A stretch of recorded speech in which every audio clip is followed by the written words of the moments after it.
Hello' everyone, পুনৰবাৰ সকলোকে স্বাগতম জনাইছোঁ। আমি JEE এক্সামৰ কাৰণে previous year question paper discuss কৰি আছোঁ। আজিও এটা নতুন ভিডিঅ' লৈ আহিছোঁ। ইয়াত আমি দুখন প্ৰিভিয়াছ ইয়াৰ কুৱেশ্যন পেপাৰ চাম।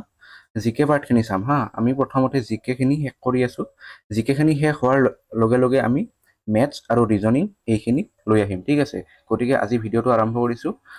আৰু এই যিটো পৰীক্ষা এইটো হৈছিল এছিষ্টেণ্ট লাইব্ৰেৰিয়ান পোষ্টৰ কাৰণে ইটানগৰ বেঞ্চৰ, ঠিক আছে। গতিকে জিকেখিনি চাই লওঁ কি দিয়া আছে। 1 নম্বৰতে দিছে which of the following is the abbreviated name associated with food security. খাদ্য সুৰক্ষাৰ ক্ষেত্ৰত তলৰ কোনটো নাম জড়িত হৈ আছে? সেইটো হৈছে অপশ্যন বিটো শুদ্ধ উত্তৰ হ'ব। সেইটো হৈছে PDS মানে public distribution system. Next 2 number question, which of the following is an economic term. তলৰ কোনটো এটা অৰ্থনৈতিক টাৰ্ম নাইবা নাম? সেইটো হৈছে অপশ্যন চিটো হ'ব ডিফ্লেশ্যন। ইনফ্লেশ্যনৰ ওলোটাটো হয় ডিফ্লেশ্যন। ইনফ্লেশ্যন মানে কি? বস্তু সামগ্ৰীৰ ক্ৰমাগত মূল্য বৃদ্ধিক ইনফ্লেশ্যন বুলি কয়। তাৰ ওলোটাটো হয় ডিফ্লেশ্যন, ঠিক আছে। গতিকে নেক্সট 3 নম্বৰ কুৱেশ্যনটো কি দিয়া আছে? Which of the following is the trophy cup associated with the game of cricket. ক্ৰিকেটৰ লগত তলৰ কোনটো কাপ জড়িত হৈ আছে নাইবা ট্ৰফি? সেইটো হৈছে ডুলিপ ট্ৰফি, ঠিক আছে। নেক্সট যদি আমি 4 নম্বৰ কুৱেশ্যনটো চাওঁ, the government launch the phase 3 of red ribbon express on January 12। The red ribbon express is associated with.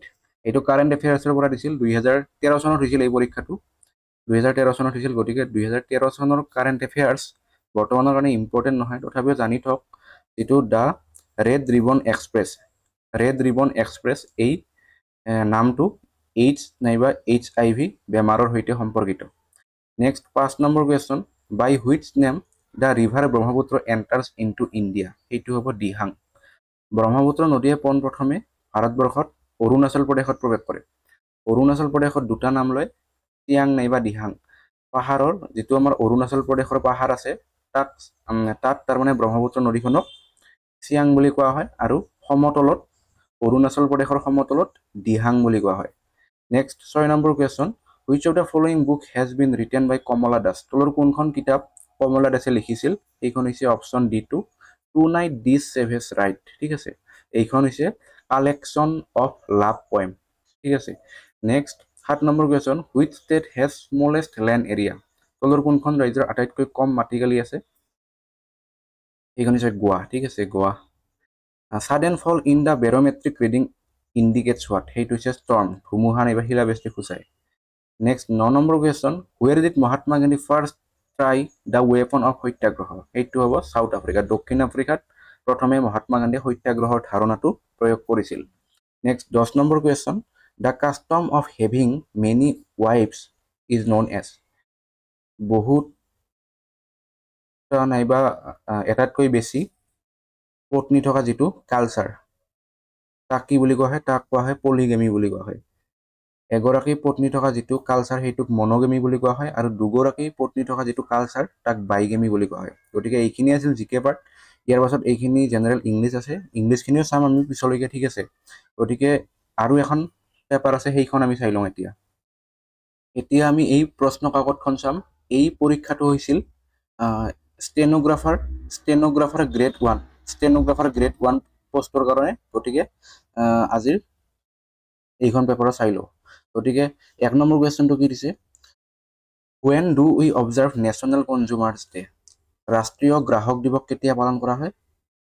এইটো হৈছে December 24। Who is the only Indian recipient of an Oscar award for lifetime achievement. তেওঁ হৈছে সত্যজিৎ ৰয়।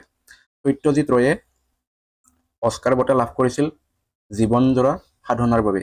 আৰু সত্যজিৎ ৰয় হৈছে এগৰাকী film maker, ছবি নিৰ্মাতা। The smallest day in the world is. পৃথিৱীত আটাইতকৈ সৰু দিনটো কি? সেইটো হৈছে 21 ডিচেম্বৰ, 21 ডিচেম্বৰ। নেক্সট 4 নম্বৰ question, which is the largest continent in the world. এইখন হৈছে এছিয়া, বিশ্বৰ আটাইতকৈ ডাঙৰ মহাদেশ। নেক্সট 5 নম্বৰ কুৱেশ্যনটো, oral rehydration therapy is associated with the treatment of. যিটো অৰেল ৰিহাইড্ৰেশ্যন থেৰাপি এইটো কোনটো বেমাৰ ঠিক কৰাৰ কাৰণে এইটো ব্যৱহাৰ কৰা হয়? সেইটো হৈছে ডায়েৰিয়া, ঠিক আছে, diarrhoea. Next 6 number question, who can remove the president of India from his office. আমাৰ ৰাষ্ট্ৰপতিক কোনে অপসাৰণ কৰিব পাৰে? এইটো হৈছে পাৰ্লিয়ামেণ্টৰ এইটো পাৱাৰ আছে পাৰ্লিয়ামেণ্ট লোকসভা নাইবা ৰাজ্যসভাত এই প্ৰেচিডেণ্টক ইম্পিচমেণ্ট কৰাৰ কাৰণে প্ৰস্তাৱ উত্থাপন কৰিব পাৰি নেক্সট 7 নম্বৰ question which of the following city is not situated on the bank of river Yamuna তলৰ কোনখন চিটি যমুনা নদীৰ কাষত অৱস্থিত নহয় এইখন হৈছে হৰিদ্বাৰখন আছে গংগা নদীৰ পাৰত হু ইনভেন্টেড দ্য ছুপাৰ কম্পিউটাৰ ইয়াত যদি অপশ্যনবিলাক চায় তেনেহ'লে শুদ্ধ উত্তৰ হ'ব অপশ্যন এটোৱে হ'ব J.H.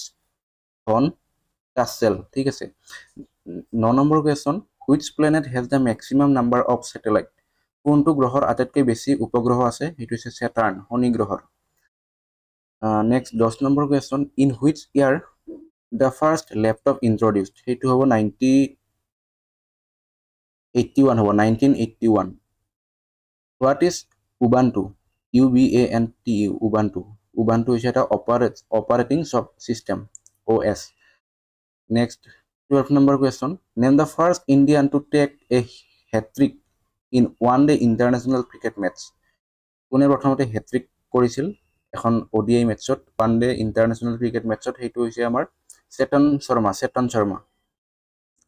13 নম্বৰ question David Copperfield was written by David Copperfield এইখন কোনে লিখিছিল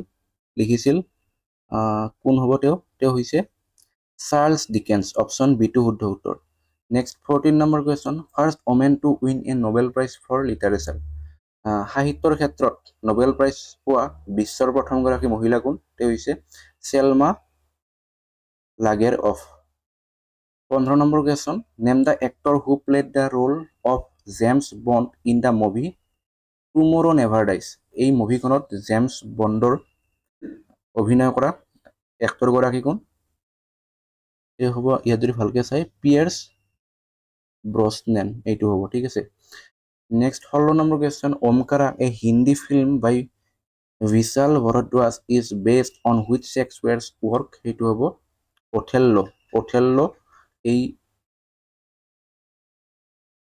কিতাপখনৰ ওপৰতে আমাৰ ওমকাৰা ছবিখন নিৰ্মাণ কৰা হৈছিল which is the main food crop in India ভাৰতবৰ্ষৰ প্ৰধান খাদ্য শস্যটো কি সেইটো হৈছে ৰাইচ দ্য কাৰেঞ্চি অফ ইটালীৰ মুদ্ৰাৰ নাম কি ইউৰো দ্য কেপিটেল অফ ব্ৰাজিলৰ ৰাজধানী চহৰ Brasilia name the musician who adapted guitar to Hindustani music তেওঁ হ'ব ইয়াত যদি ভালকৈ চাই অপশ্যনবিলাক বিশ্বমোহন ভাতটো কাৰেক্ট এনচাৰ হ'ব গতিকে এই প্ৰশ্নখনতো 20টা টোটেল জিকে আহিছিল বাকী আমি ইংলিছখিনিও চাম জিকেখিনি শেষ হোৱাৰ লগে লগে আমি ষ্টেপ বাই ষ্টেপ গোটেইখিনি লৈ আহিম ঠিক আছে গতিকে আজিলৈ এইখিনি আছিল ভিডিঅ'টো যদি ভিডিঅ'টো ভাল পায় লাইক কৰিব ধন্যবাদ